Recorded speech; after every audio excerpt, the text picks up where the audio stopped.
A nossa mensagem hoje, o título dela é O Diabo Ensinou, siga o seu coração. Tem outra frase também que o diabo ensinou, viu? Nada é errado, não é errado se te faz feliz. O diabo também ensinou essa aí. Tem muita gente vivendo esse estilo aí. O diabo ele ensinou, siga o seu coração. Essa é uma frase muito comum, principalmente em filmes infantis da Disney.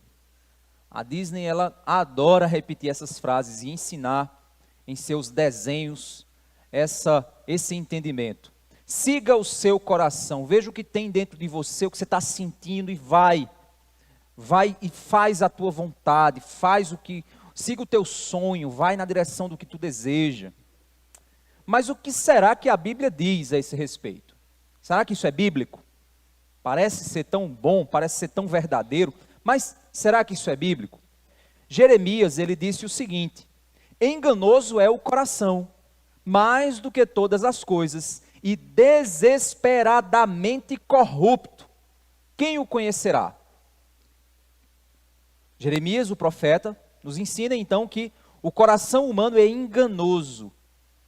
Algo enganoso é algo que parece verdade, tem cara de verdade, tem aparência de verdade, mas ele está enganando.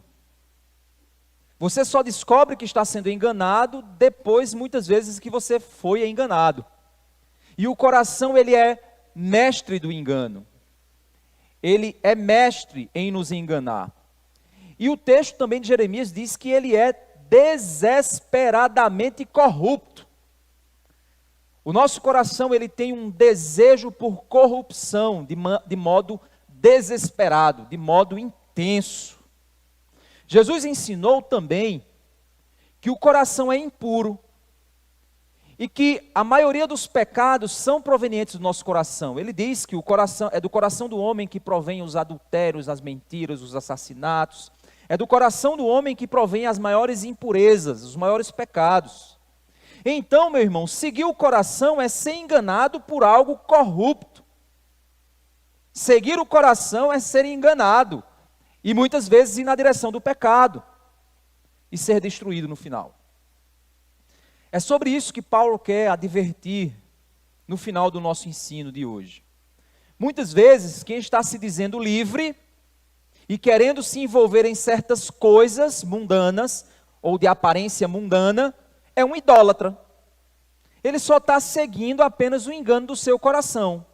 E você pode até chegar para a pessoa e dizer: meu amigo, isso que você está participando, isso que você está fazendo, está errado. Ele vai dizer não, porque ele está acreditando no próprio coração, ele está acreditando na própria opinião que ele desenvolveu a respeito daquele assunto. No fim, ele é destruído.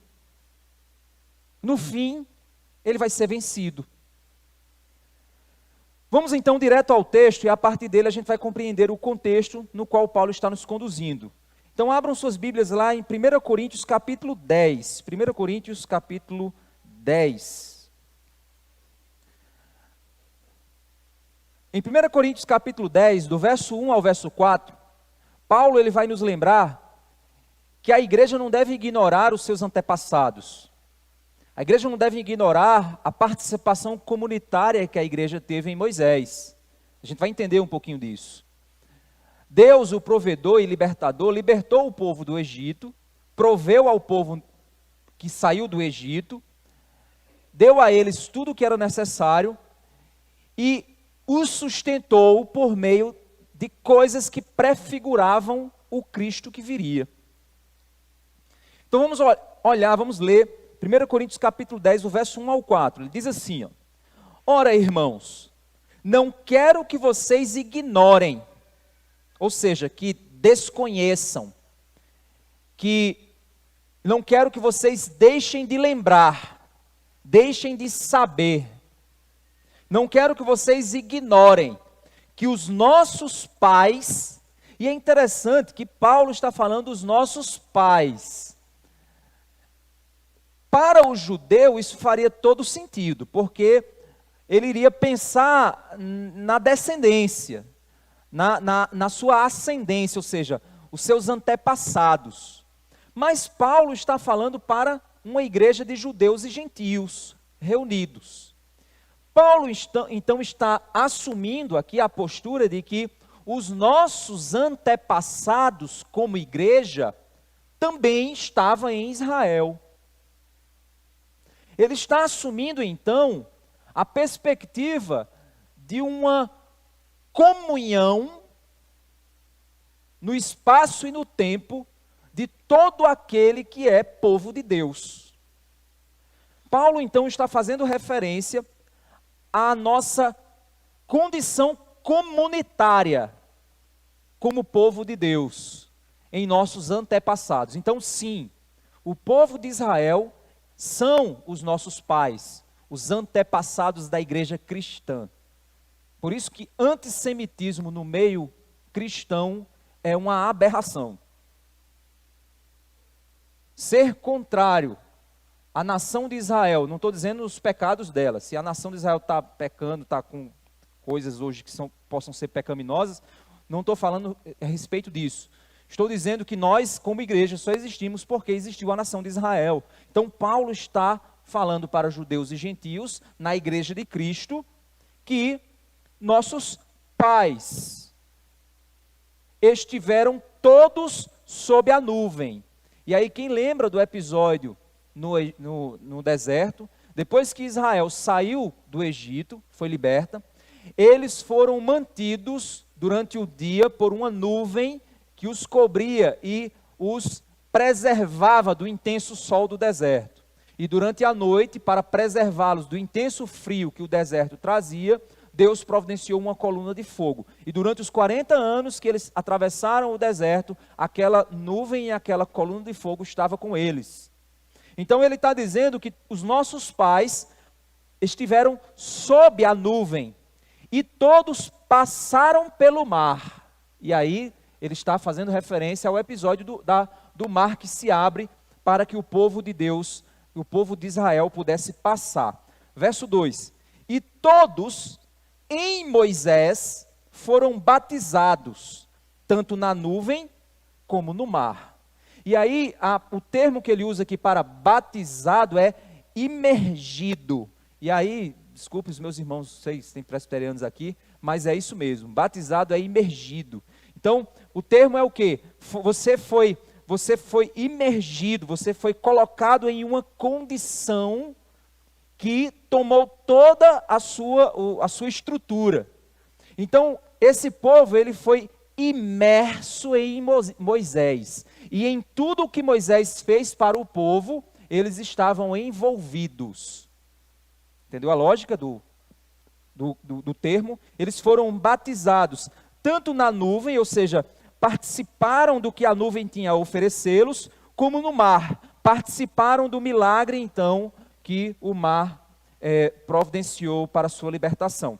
O verso 3 diz: todos eles comeram do mesmo alimento espiritual. E vocês lembram que esse alimento espiritual ele está fazendo referência ao maná. E é interessante que Paulo, ele utiliza-se de uma tipologia muito forte aqui. Ele está fazendo uma centena de conexões aqui tipológicas. O que é uma tipologia? Tipologia é tudo aquilo que prefigura uma imagem, que é algo que não é somente aquilo, mas é uma imagem de algo. Por exemplo, o maná é o pão que desceu do céu. O povo comia aquele pão que tinha gosto de pão de mel. Mas aquele pão prefigurava um tipo, o pão que descerá do céu. Nem só de pão viverá o homem, mas de toda palavra que sai da boca de Deus. Isso é tipologia. A serpente no deserto, que foi erguida, e todos que olhassem para a serpente que estava presa no madeiro, seriam curados quando houve a praga das serpentes. Era um tipo de Cristo, tipificava a pessoa de Cristo levantado no madeiro, certo? Então isso é tipo. Paulo faz exatamente isso aqui. Ele puxa uma centena de tipologias. Primeiro ele mostra para a gente que nós somos, que os nossos pais são a nação de Israel, como povo.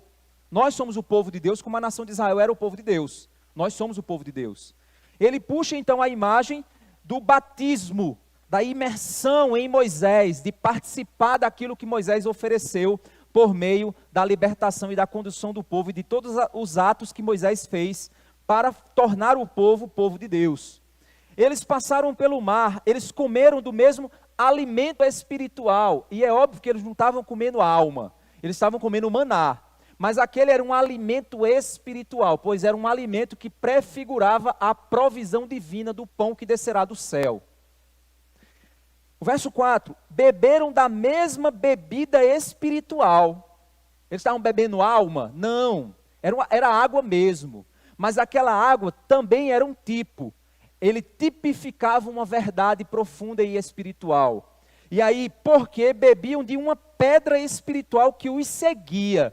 Ah, era uma pedra que ficava voando? Não, gente. A pedra espiritual que os seguia é que todas as vezes que eles paravam para acampar, sempre existia uma pedra que ao ser ferida saía água. Eles buscavam, Moisés ia até um local, aí quando via uma rocha, ele batia o cajado, a rocha abria, trincava e saía a água dela. E eles passavam a beber a água daquela rocha. E aí ele diz que uma rocha que os acompanhava. Uma pedra espiritual que os seguia. E a pedra era Cristo. É impressionante. Em 4 versículos ele fez um jogo aqui de tipos. Ele puxou imagens e figuras que são fantásticas. E que faz a gente entender como é que o apóstolo, então, percebia essas verdades espirituais. E quando o pessoal do Devocional Diário me pediu para fazer uma série em Hebreus. Aí eu vou me preparar para fazer essa série em Hebreus, que vai ser aí toda sexta-feira, no Devocional Diário da Consciência Cristã. E Hebreus é um livro que puxa centenas e centenas de tipologias a respeito de quem Cristo é. Cristo como sacerdote, Cristo como rei, Cristo como sumo sacerdote, Cristo como pedra, Cristo como rocha, Cristo como o cordeiro, Hebreus é um livro cristológico. Paulo, em 4 versículos, ele deixa muito claro que todos nós aqui participamos, como eles, naquilo que eles passaram. Somos povo de Deus e eles também, como povo de Deus, experimentaram isso. Paulo aqui reforça a tipologia da igreja.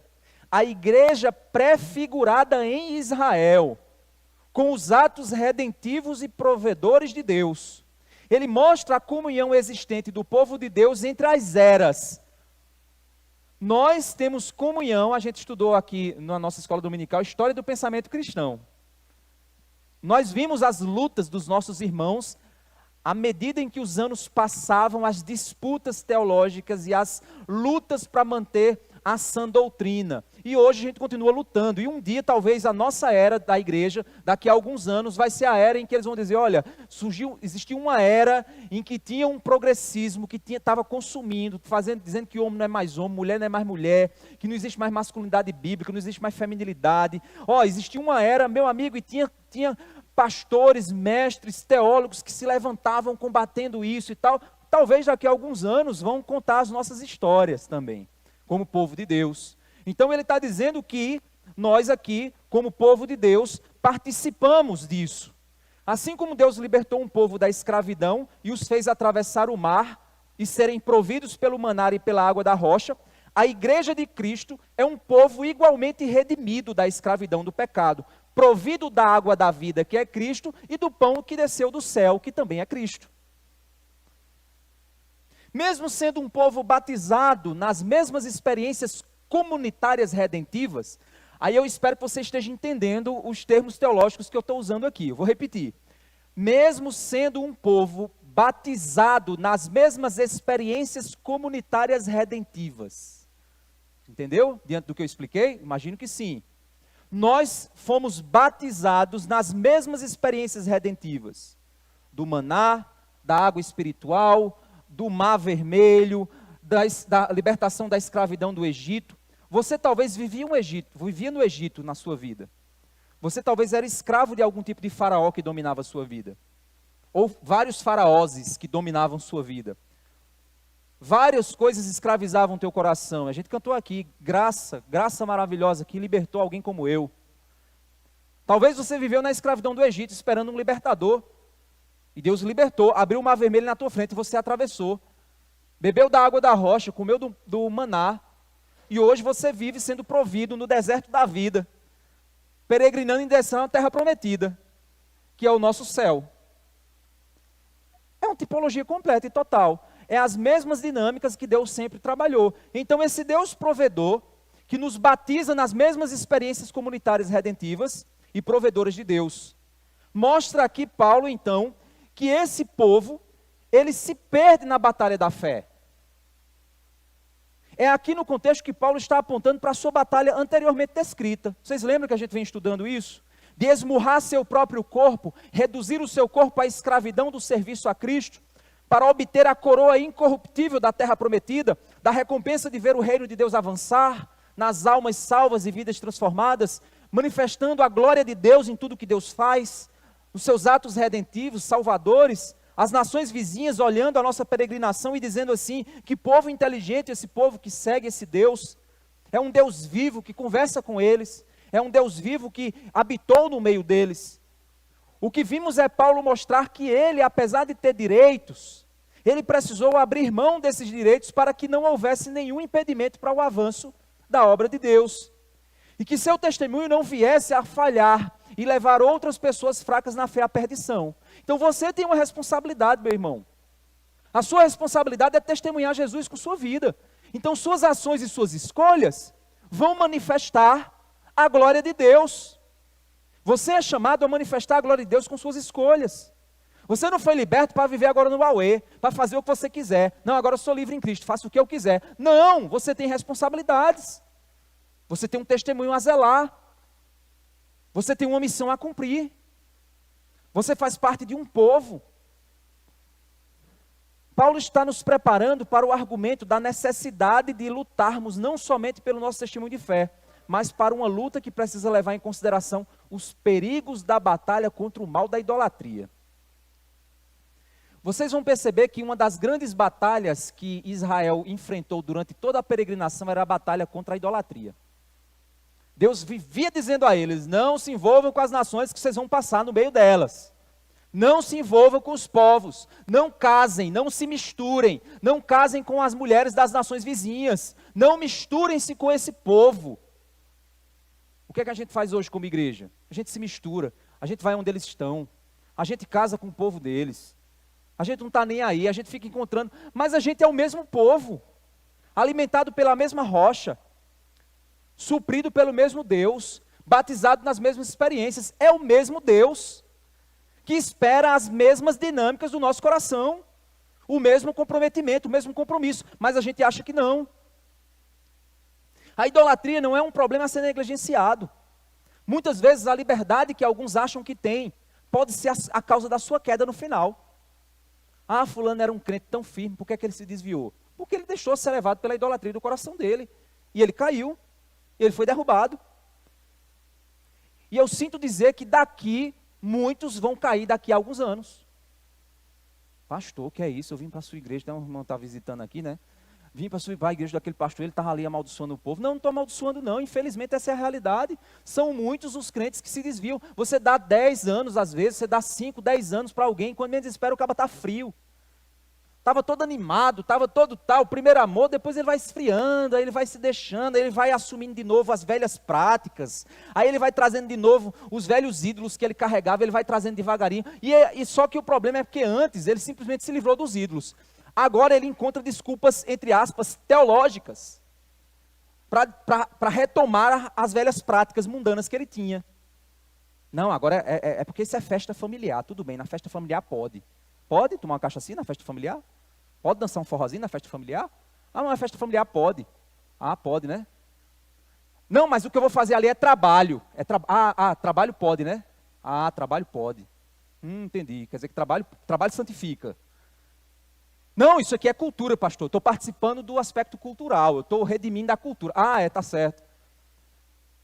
O que acontece é que a gente só faz encontrar desculpas mais elaboradas e mais teológicas, entre aspas, para as nossas idolatrias, para os nossos pecados. E é isso que tem acontecido cada vez mais no meio da igreja brasileira, no meio da igreja cristã. Período de São João, meu Deus do céu, onde mantê-lo para os crentes? O que tem de gente, não, eu vou só no restaurante comer lá. e está lá dentro, está participando. Não, é a nossa cultura nordestina, temos que salvar a nossa cultura. Não, temos que salvar a alma do povo, não é cultura não. Sua luta não é para salvar a cultura. Não, mas nós temos que preservar a nossa cultura. Vai preservar o evangelho, meu querido. Vai lutar pelo evangelho. Escolha a batalha para lutar, batalha importante. Não é as bandeirolas do São João que vai salvar a alma de ninguém, não. É o evangelho de Cristo, é a cruz que vai salvar. Mas a gente quer o quê? Redimir, quer participar. E aí, o que Paulo vai nos deixar claro aqui é que a idolatria é um problema perigosíssimo. Porque ele faz exatamente você achar que você está no rumo certo.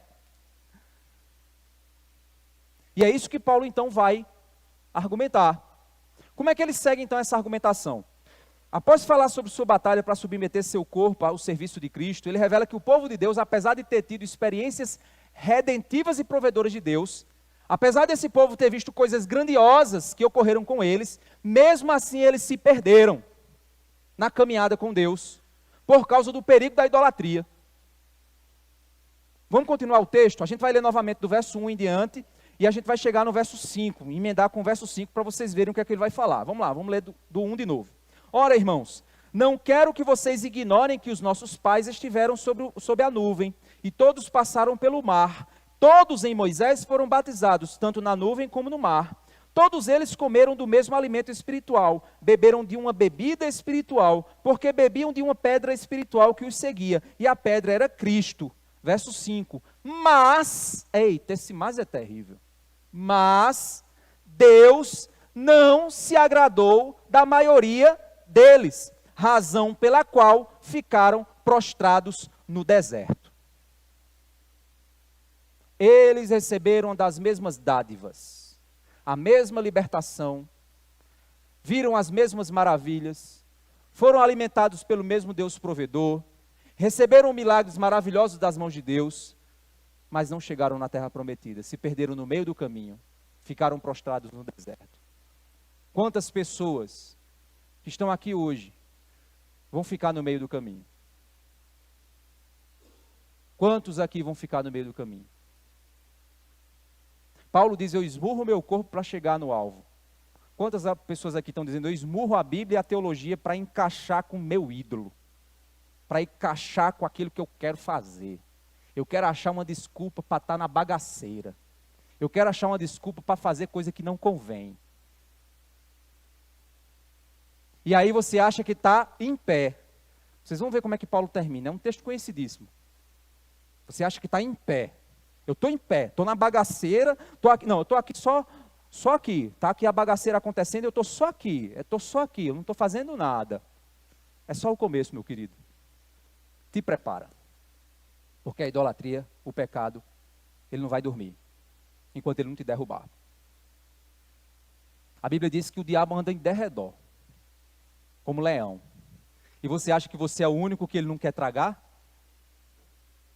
Quantas desculpas ele já pôs no teu coração para que você participe de coisas que não convêm?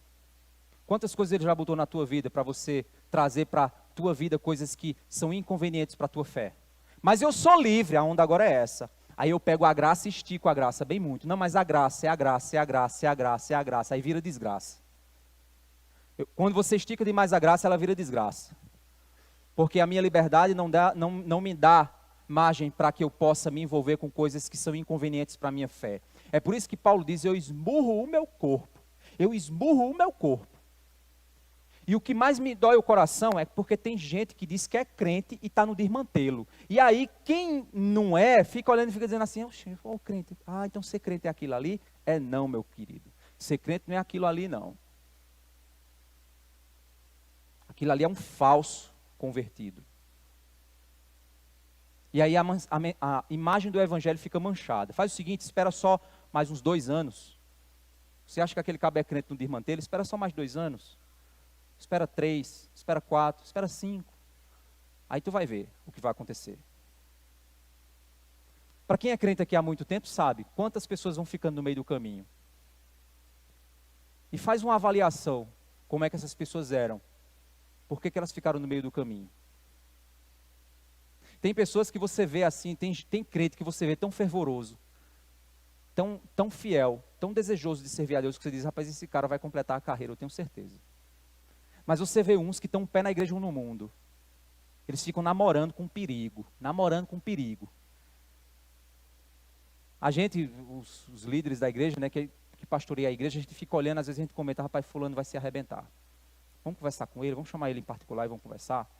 A gente chama, conversa. Aí chama o cabo e diz assim, fulano, para com isso, faz isso não. Não, eu vou parar, não vou fazer mais. Aí você olha, está nos stories do cabo, desmantê-lo.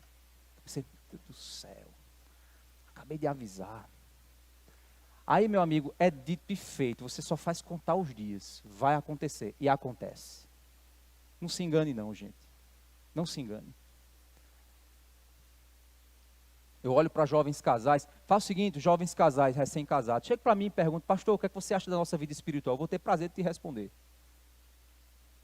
Chega e me pergunta, pastor, você acha que a gente vai longe? Aí eu vou dizer, sem medo de você ficar com raiva de mim.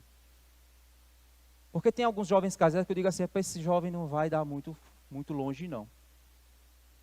Porque eles estão pecando contra os princípios mais básicos do evangelho, e depois do casamento, e depois da família, e depois de um bocado de coisa. Conte o tempo. Paulo está dando um alerta seríssimo aqui, para os coríntios. E eu espero que esse mesmo alerta que ele está dando aqui, possa vir para os nossos corações. Possa nos fazer despertar. Porque ele diz... O verso 5, quando ele diz assim, mas Deus não se agradou da maioria deles, a razão pela qual ficaram prostrados no deserto.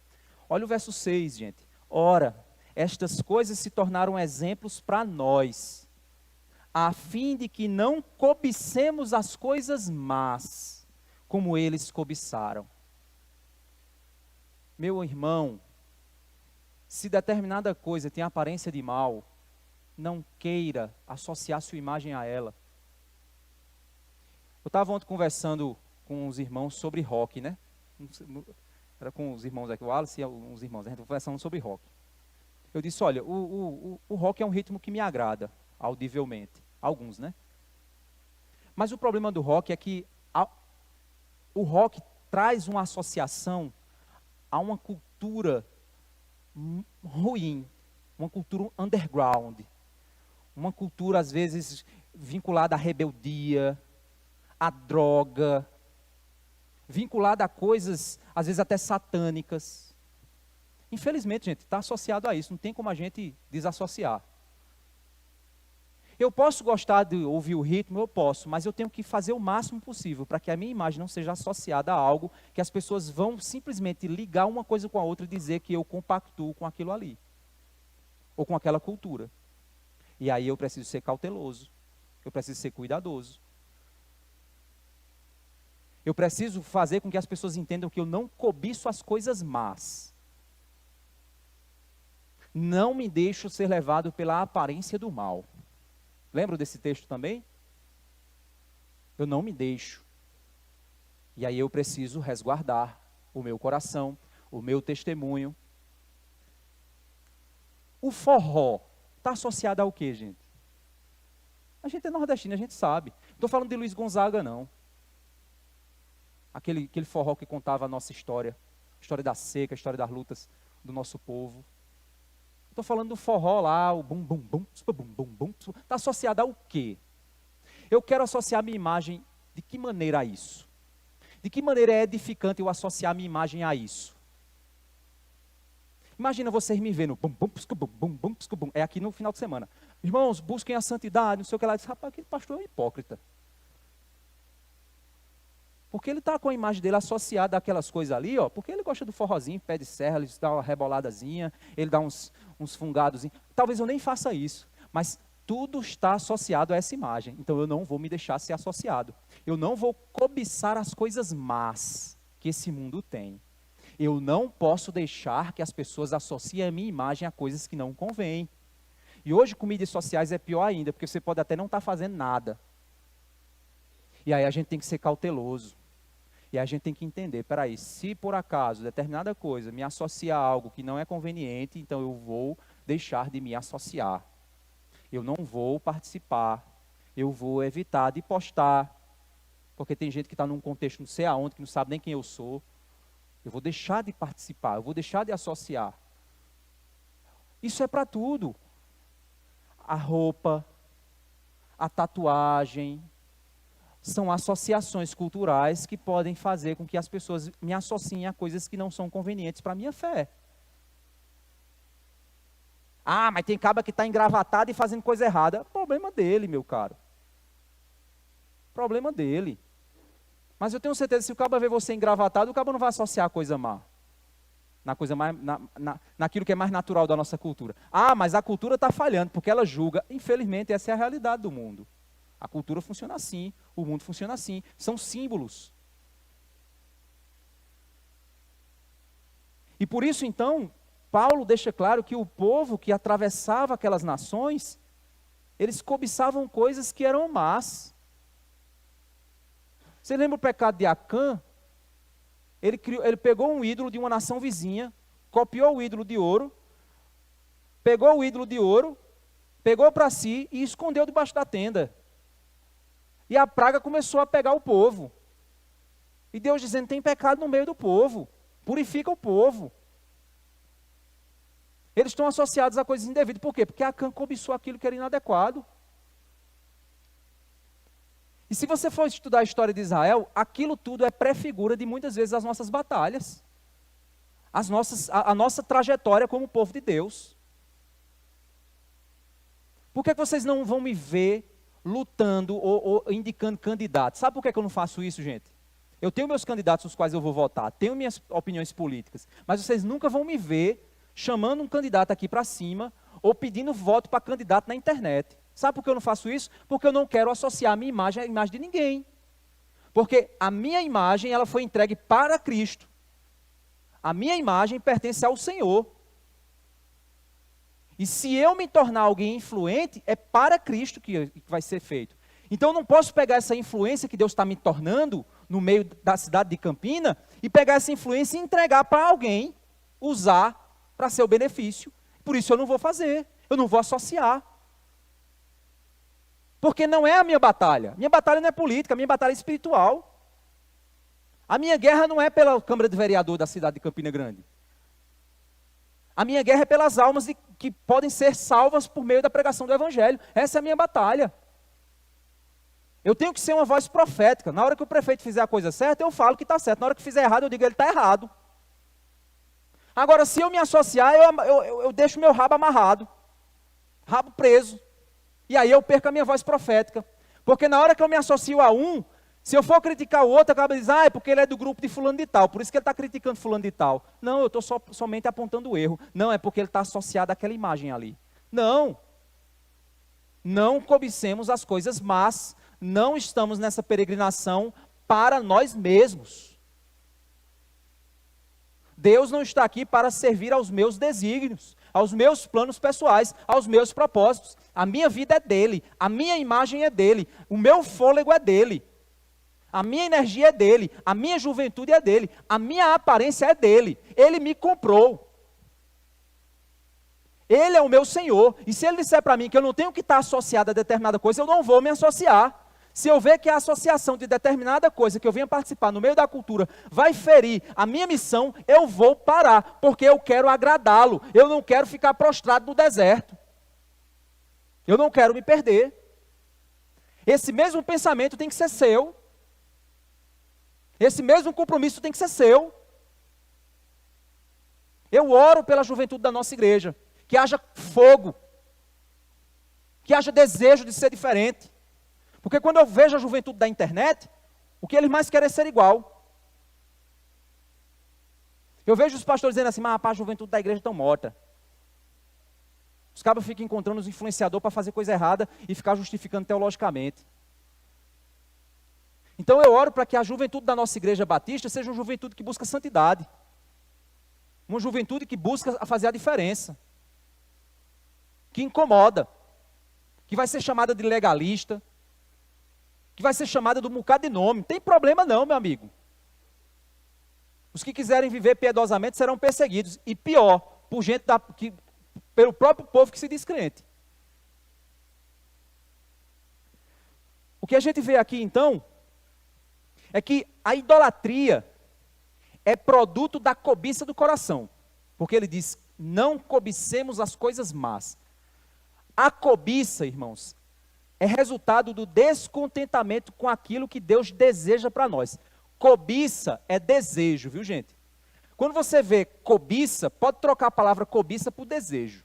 Só que a diferença é que Deus nos criou como seres que desejam. Todo mundo aqui deseja alguma coisa. Certo? Imagina que eu pego aqui um pote de sorvete. Estou aqui na minha mão com um pote de sorvete. Você vai aí e vai dizer, meu Deus, eu desejo aquele pote de sorvete. Se eu disser assim, quem quer esse pote de sorvete? Aí a pessoa vai, eu quero. Já estão rindo aí, já imaginando comendo sorvete. Eu quero o pote de sorvete. Beleza, isso é um desejo. Agora se eu disser, esse pote de sorvete é de fulano. Pertence a ele. Você pode até desejar, mas se você desejar tomar dele, se torna pecado. Aí, esse desejo se torna cobiça. Está entendendo a diferença de desejo para cobiça? Cobiça é desejo, só que é um desejo pecaminoso. Isso é a cobiça.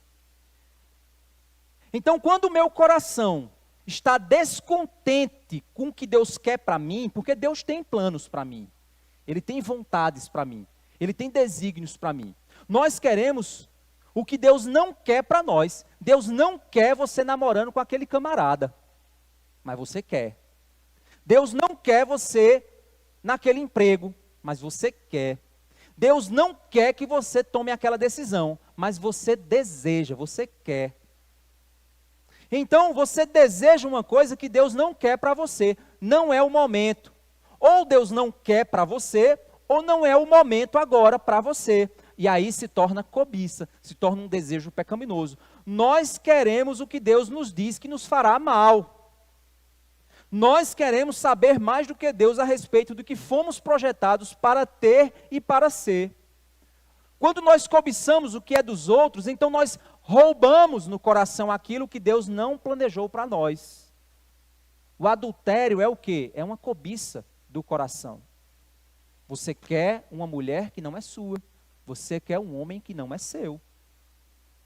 O descontentamento do coração é fruto da ingratidão e do desejo cobiçoso. Ontem eu estava conversando com o Tom e ele lembrou um vídeo, que eu vi também esse vídeo e achei interessante. Umas crianças estão recebendo uns presentes. Aí tem uma criança que recebe um joguinho de cartas. Quando essa criança pega o joguinho de cartas, ela fica comemorando, bem feliz. E você vê que a alegria dela é sincera. Aí a câmera puxa um pouquinho para trás, e aí a criança, quando se vira, está o amiguinho dele ganhando um PS5. Aí o menino faz. Acabou a alegria dele. É assim que a gente funciona. Deus quer nos dar um jogo de carta e a gente fica desejando o PS5 do outro. O descontentamento do coração é fruto da ingratidão. Queremos dizer para Deus que a gente sabe o que é melhor para nós.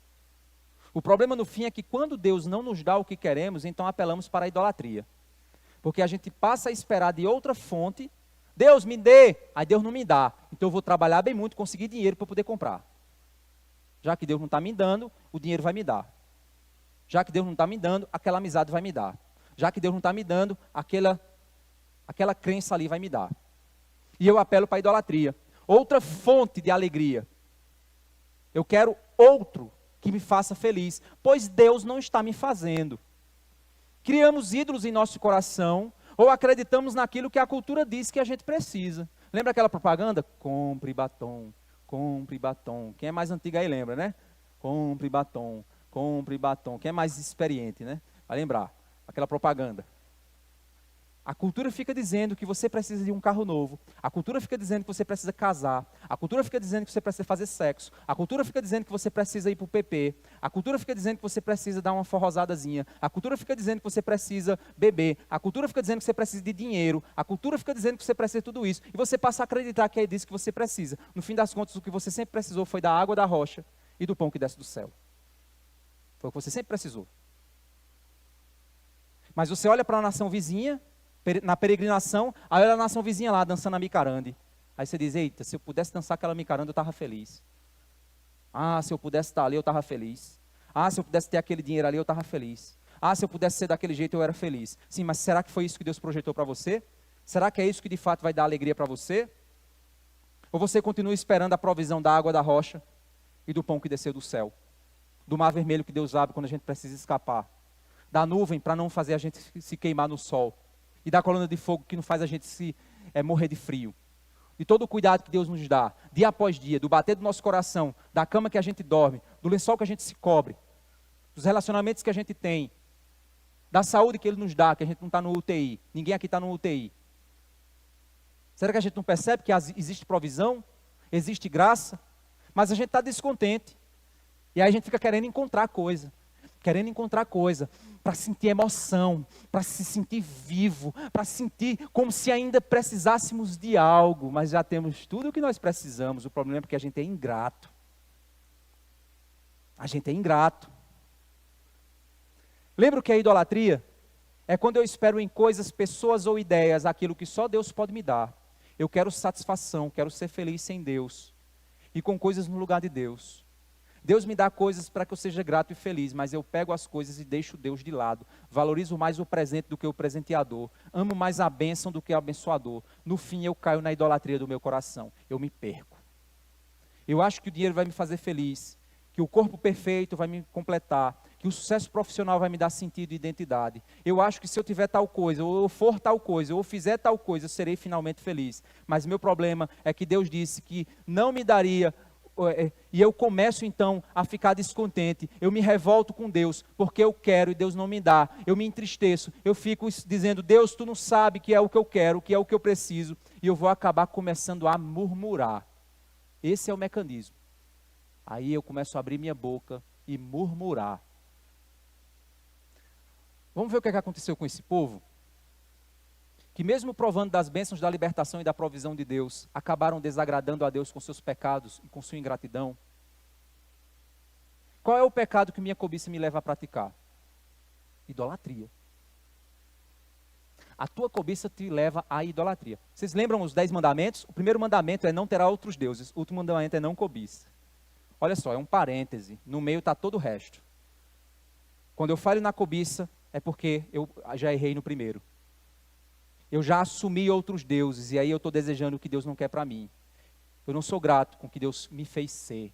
Eu quero mais, eu quero ir além. E olha só o que acontece com esse povo. Olha o verso 7 ao verso 11. Ele diz assim, ó: não sejam idólatras, como alguns deles foram, conforme está escrito. O povo assentou-se para comer e beber, e levantou-se para se divertir. Não pratiquemos imoralidade, como alguns deles o fizeram, e caíram mortos num só dia 23.000. Não ponhamos Cristo à prova, como alguns deles fizeram, e foram mortos pelas serpentes. Não fiquem murmurando, como alguns deles murmuraram, e foram destruídos pelo exterminador. Estas coisas aconteceram com eles para servir de exemplo, e foram escritas como advertência a nós, para quem o fim dos tempos tem chegado. O que nós vemos aqui, irmãos, são 4 fortes advertências acerca dos desejos pecaminosos do coração. Mesmo sendo crentes, libertos, redimidos e providos pela graça, pode nos derrubar. Se formos meros religiosos, vai apenas revelar nosso coração. Você talvez está aqui na igreja, você talvez até se batizou, você talvez até é membro dessa igreja. Mas as suas atitudes, as suas escolhas e as suas práticas revelam apenas que você é um idólatra. Você não adora a Deus, você adora a si mesmo. Você quer usar Deus para seu benefício. Não é o fato de você dizer que é crente que significa dizer que você é crente. O próprio Jesus disse que naquele dia muitos dirão: Senhor, Senhor, nós profetizamos em Teu nome, fizemos milagres em Teu nome, fizemos maravilhas em Teu nome. Jesus vai dizer: eu nunca conheci vocês, eu nunca tive um relacionamento com vocês. Então não é o fato de você dizer que é membro de igreja, ter sido batizado, dizer que é crente, que você é crente, meu querido. São as suas ações, as suas escolhas, que vão revelar o seu coração. E no meio da peregrinação do deserto, você pode até ter visto milagres maravilhosos que Deus fez na tua vida. Mas pode ser que você fique no meio do deserto, porque você não está agradando a Deus, porque você não é um crente convertido em Cristo Jesus. Existem pessoas que são fortes na fé, mas estão se deixando levar por desejos vãos dos seus corações. Isso poderá derrubá-los. Existem os fracos na fé que vão sucumbir quando virem os fortes praticando suas idolatrias. E existem os falsos convertidos, que irão apenas revelar o que sempre foram quando caírem no deserto, por não agradarem a Deus no final.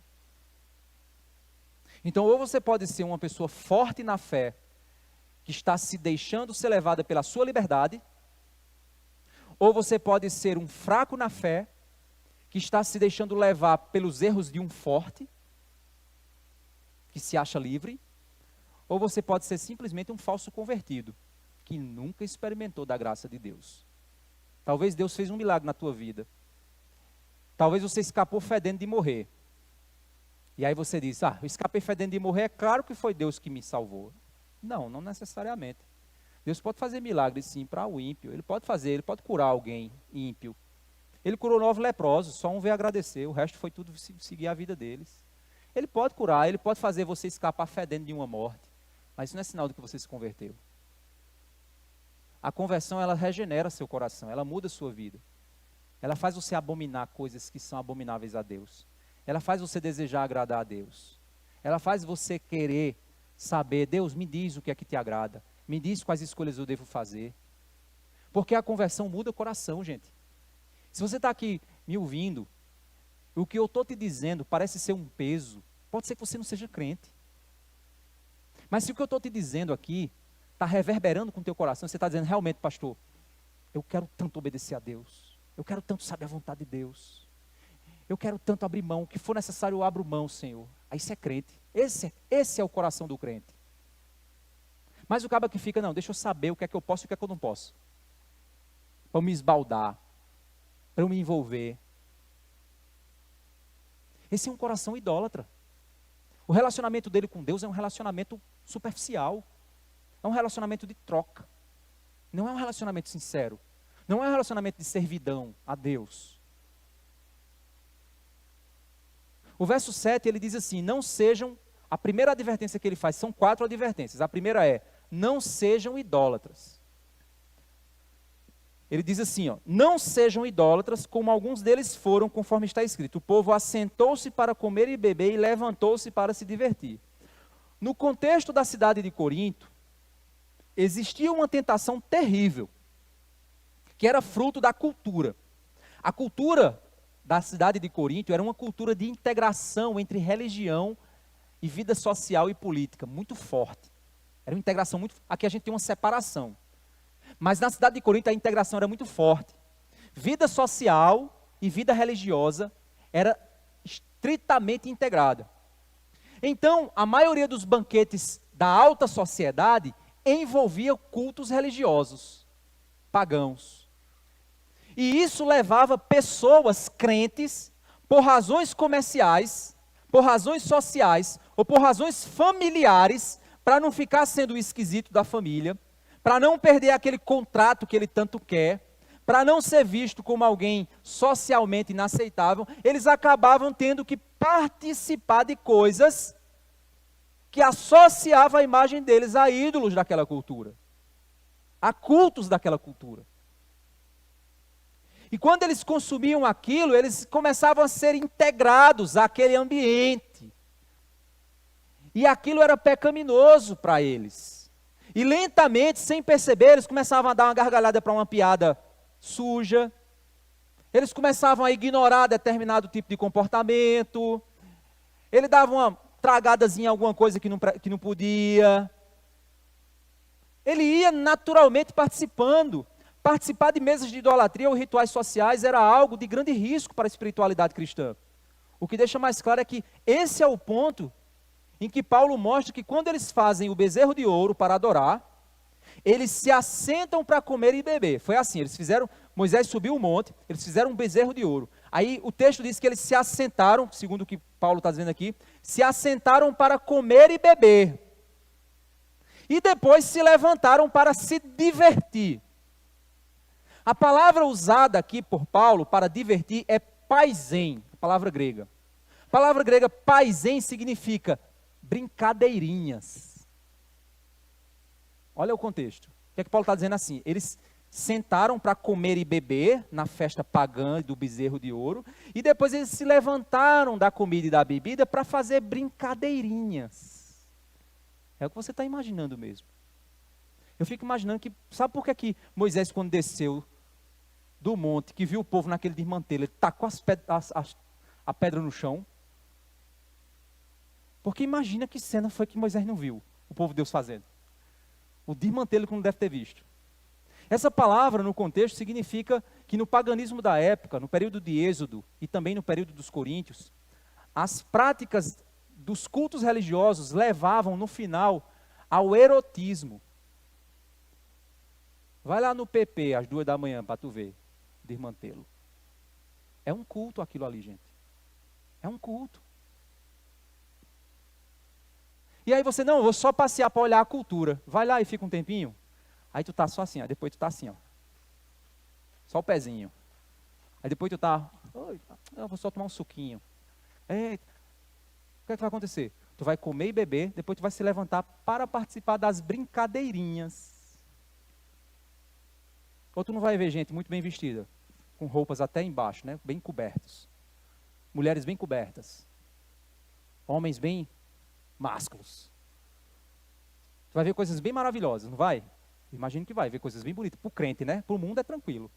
Isso aí para o mundo é o padrão. Mas para você crente, faz sentido? Ah, mas é familiar. É familiar e o teu testemunho para a tua família.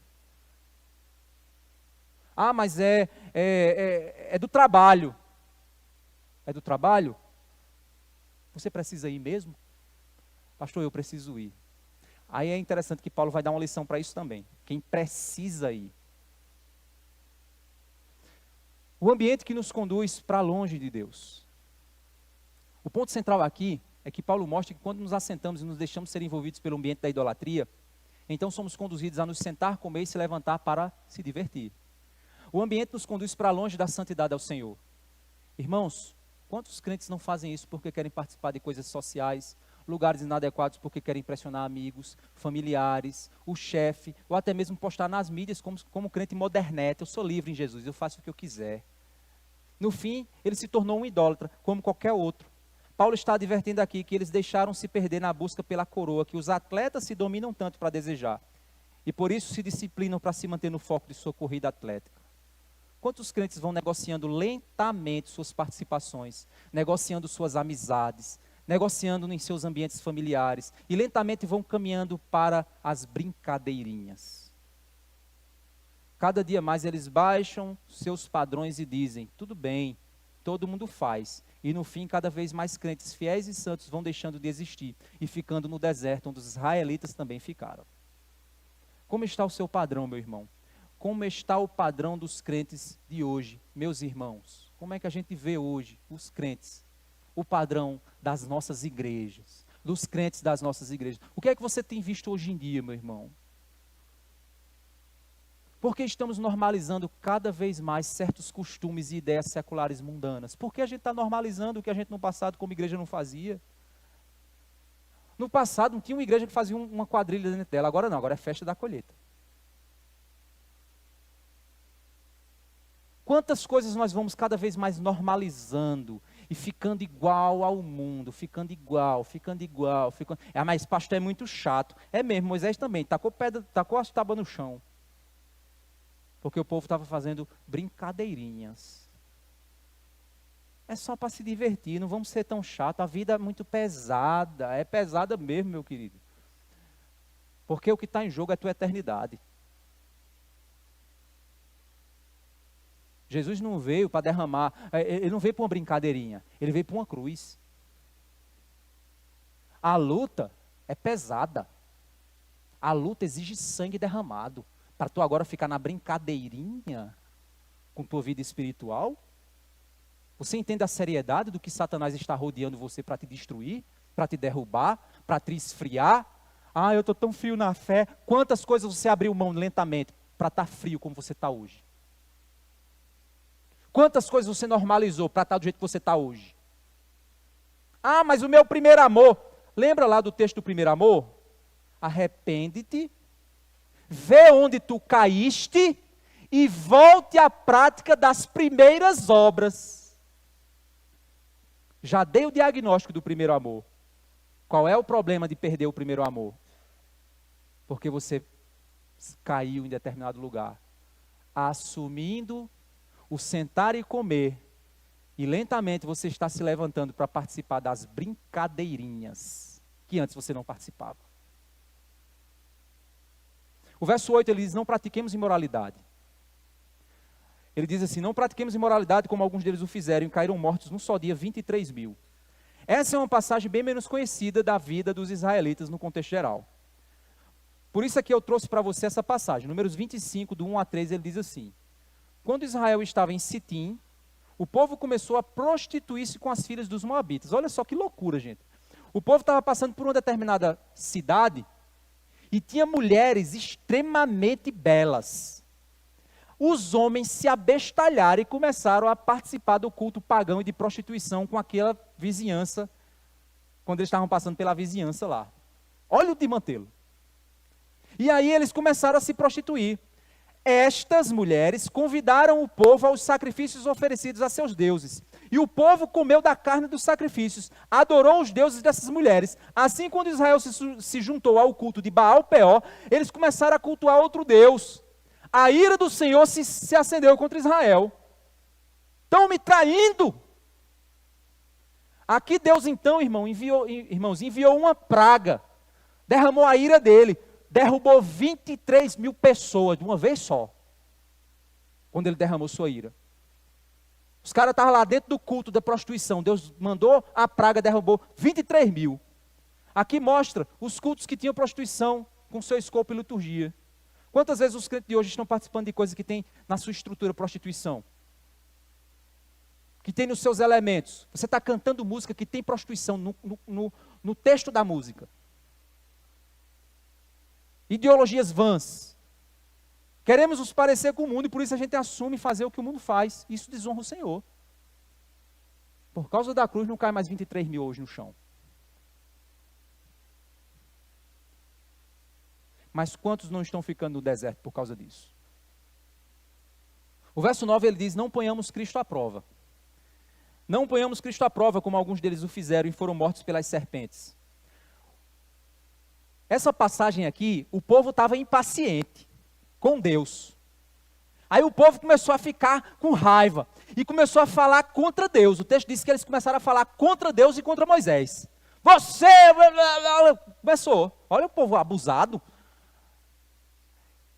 E eles começaram a gritar dizendo, esse Deus tirou a gente do Egito para matar a gente no deserto, sem comida e sem água.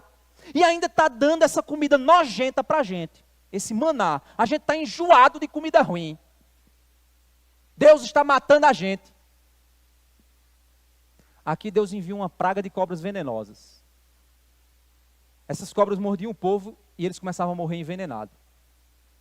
Aí o povo começou, por favor, tenha misericórdia. Aí Deus diz assim, Moisés, você vai fazer uma serpente de bronze e você vai prender essa serpente num madeiro. É como se essa serpente estivesse morta no madeiro. E aí você vai, todos os que olharem em arrependimento para aquela serpente, serão salvos, serão curados. E aí, João capítulo 3, Jesus usa isso, dizendo, assim como a serpente foi levantada no deserto, assim o Filho do Homem será levantado, para que todo o que nele crê não pereça, mas tenha vida eterna. E aí a serpente era exatamente essa pré-figura de Cristo. Moisés fez a serpente. Tempo depois o povo começou a adorar a serpente, viu gente? Foi mantê-lo mais para frente. Ah, agora a serpente é nosso Deus. Aí Deus, pelo amor, acho que Deus disse assim, pelo amor de mim mesmo. Esse povo não aprende. A gente fica rindo, mas a gente é do mesmo jeito. Deus manda dinheiro para a nossa conta, a gente pega o dinheiro e faz dinheiro santo de todos, as onças abençoadas da nota de R$100. É 100 ou não, 50. Ó, faz tanto tempo que eu vi que não sei mais.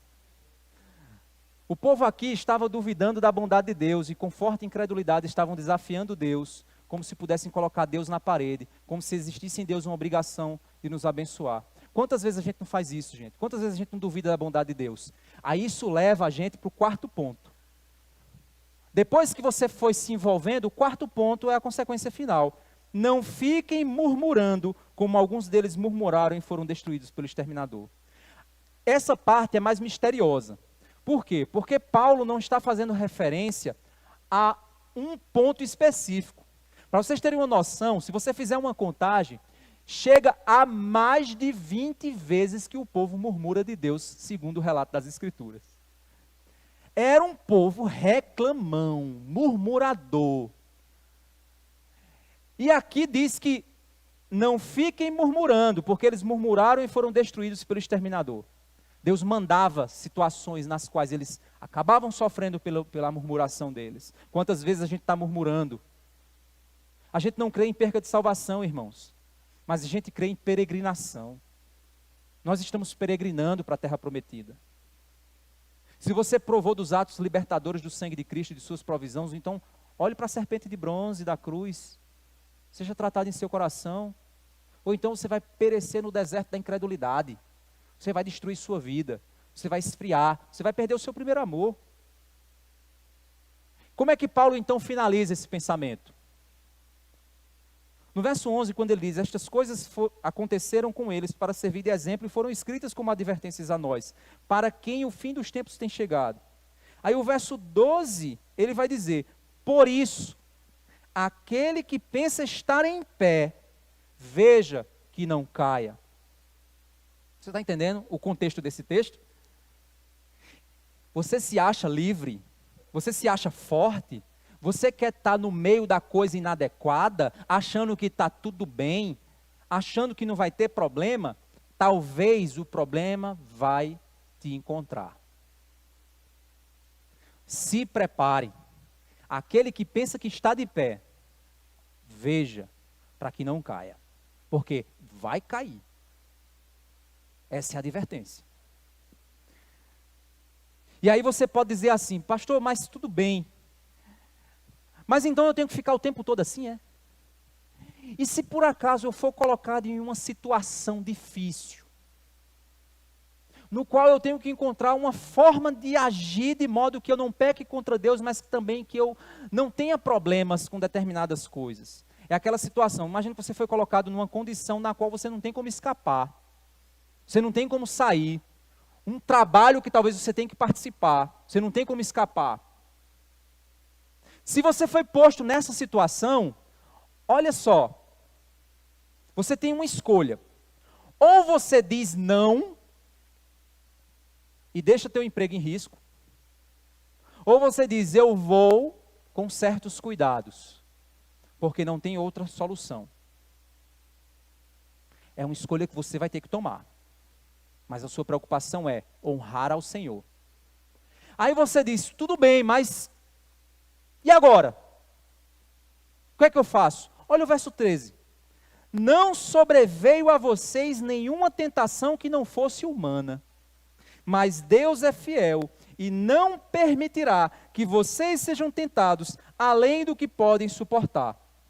Pelo contrário, juntamente com a tentação, proverá livramento para que vocês o possam suportar. Se a alternativa da fuga é dizer não, diga não. Se a alternativa da fuga não é dizer não, mas você vai ter que estar inserido, peça a Deus sabedoria para que você não venha sucumbir em meio às tentações que virão sobre você. Porque no fim das contas, a grande pergunta que essa mensagem traz para nós é: como eu posso viver uma vida que honre o meu Senhor, no meu trabalho, nas minhas amizades, nos ambientes no qual eu passo? Tem coisas que eu posso evitar para honrar o meu Senhor? Tem, evitarei. Tem coisas que eu não consigo, mas eu posso lidar de tal forma que eu não venha a desonrar o meu Senhor? Eu farei. Paulo diz, eu esmurro o meu corpo e o reduzo à servidão, para que de nenhuma forma eu perca a trajetória na qual eu estou. É por isso que depois ele diz, olhando para o autor e consumador da minha fé, eu prossigo para o alvo, eu prossigo para Cristo, eu continuo na trajetória para a qual o Senhor me chamou. Filipenses capítulo 2, verso 12 e 13 diz assim, assim pois, amados meus, como sempre obedecestes não só na minha presença, porém muito mais agora na minha ausência, desenvolvei a vossa salvação com temor e tremor, porque Deus é quem efetua em vós tanto querer como realizar, segundo a sua boa vontade. Deus sempre, meus irmãos, nos concede graça em meio às provações. O que você precisa fazer é pôr sua vida, seu coração, aos pés do Senhor e dizer: eu existo para Ele, por Ele e por meio dEle. Eu vivo para o meu Senhor. Eu sou instrumento do meu Senhor. E eu tenho certeza, meu irmão, que você nunca vai ficar no deserto. Pode ter certeza, você não vai ficar no deserto. As tentações vão vir, as batalhas vão vir, as influências vão vir, mas se você continuar olhando para o alvo, se você continuar desejando honrar o seu Senhor, você não vai ficar prostrado no deserto. Amém?